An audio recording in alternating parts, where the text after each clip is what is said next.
Fukuoka सहरमा स्वागत छ। अहिले हामी तपाईहरुलाई फोहोर कसरी व्यवस्थापन गर्ने भन्ने विषयमा संक्षिप्त रूपमा जानकारी दिनेछौं। यी चार फोहोरहरु के हुन् जानकारी लिगौं। नम्बर 1 मा चाहिँ छ मयरुगमी यानी कि कुइने फोहोर, जस्तै कागज, बाँकी खाना, कपडा र अन्य जैविक पदार्थहरु। नम्बर 2 मा छ नकुइने फोहोरहरु, जस्तै धातुका सामग्री, सिसाका भाँडा, सिरामिक र अन्य पुनः प्रयोग गर्न नसकिने वस्तुहरु। 3 नम्बरमा छ प्रयोग गर्न पुनः योग्य हुने वस्तुहरु, जस्तै प्लास्टिकका बोतलहरु, क्यान, कागज र अन्य रिसाइकल गर्न सकिने वस्तुहरु। अरु फोहोरहरु त्यतिकै सिधै फ्याल्न सकिन्छ र सिसाका सामानहरु चाहिँ हामीहरुले कागजमा बेरेर फ्याल्नुपर्छ र यी फोहोर संकलन गर्ने प्लास्टिकहरु चाहिँ हामीहरुले कम्बिनी स्टोर र सुपरमार्केटबाट किन्न सक्छौं। नम्बर 4 मा छ ठूलो फोहोरहरु, जस्तै फर्निचर, इलेक्ट्रोनिक सामान, ओछ्यान र अन्य ठूलो आकारका वस्तुहरु।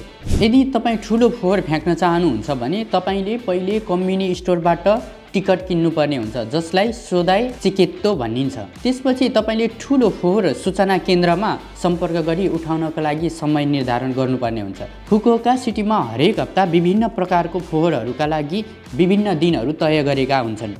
त्यसैले तपाईको क्षेत्रको फोहोर उठाउने दिन थाहा पाउनका लागि फुकुओका सिटीको वेबसाइटमा चेक गर्न सक्नुहुन्छ। फुकुओका सिटीमा फोहोर संकलन हुने दिनको अघिल्लो साँझ फोहोरलाई बाहिर राख्नुपर्छ।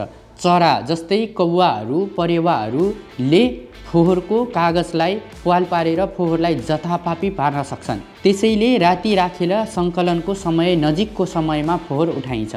आजको भिडियोमा तपाईहरुले फोहोर कसरी व्यवस्थापन गर्ने र फुकुओकामा फोहोरलाई चाहिँ कसरी हामीले चाहिँ तह लगाउन सक्छौं भनेर चाहिँ तपाईहरुले सिक्ने अवसर पाउनु भयो। थप जानकारीका लागि तपाईले फुकुओका सिटीको वेबसाइट चेक गर्न सक्नुहुन्छ।